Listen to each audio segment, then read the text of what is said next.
व्यक्तित्व में आकर्षण पैदा करें।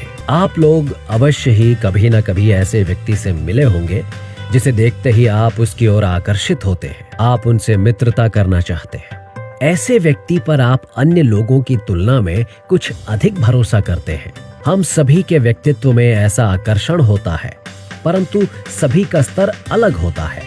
व्यक्तिगत आकर्षण एक जैविक उत्तराधिकार प्रतीत होता है जो भावनात्मक सोच की मात्रा को निर्धारित करता है, जैसे कि उत्साह, प्रेम व उल्लास, जिसे हम अपने शब्दों और कर्मों में निर्मित और व्यक्त करते हैं।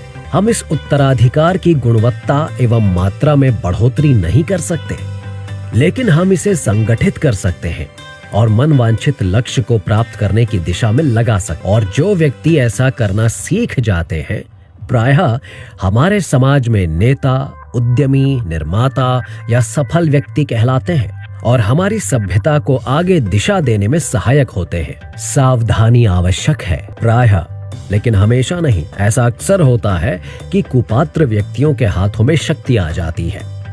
अतः ऐसे व्यक्तियों से बातचीत या संपर्क करते समय हमें अतिरिक्त सावधानी बरतनी चाहिए, जब तक कि हमें उनके उद्देश्य और मंशा की पूर्ण जानकारी ना हो जाए। महत्वपूर्ण बात यह है कि सफलता अर्जित करने में आपको अपने व्यक्तिगत आकर्षण का इस्तेमाल करना होगा। इसके द्वारा आप अपने व्यक्तिगत लक्ष्यों को अर्जित करने के लिए अन्य लोगों का मित्रतापूर्ण सहयोग प्राप्त कर सकते हैं। आपके व्यक्तित्व की अभिव्यक्ति मुख्यतः 3 माध्यमों से होती है: वाणी, आंख और हाथ।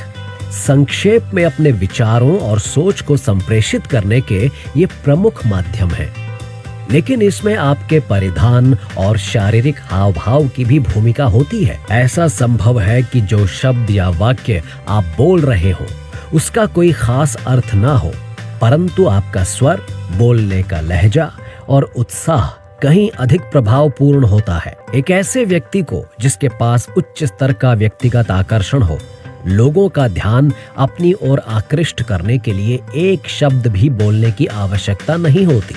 इस विषय में ईसाई धर्म प्रचारक बिली ग्रैहम का उदाहरण बेहद उल्लेखनीय है।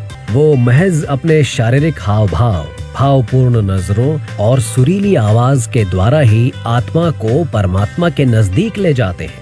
फ्रैंकलिन डिलानो रूजवेल्ट के पास भी ये अद्भुत क्षमता थी। पाखंडियों के पास भी ये कला होती है। मैं ये भी कहना चाहता हूँ कि ये कला हिटलर, मुसोलिनी और अन्य बदनाम नेताओं के पास भी थी। यदि आप सचेत रूप से इसके प्रयोग का प्रयत्न करें तो आप भी इस शक्ति का लाभ उठा सकते हैं। आत्मविश्वास, आध्यात्मिक शक्ति और विशेषज्ञता हासिल करने के लिए अपनी आंखों, हाथ एवं वाणी का इस्तेमाल करना सीखें।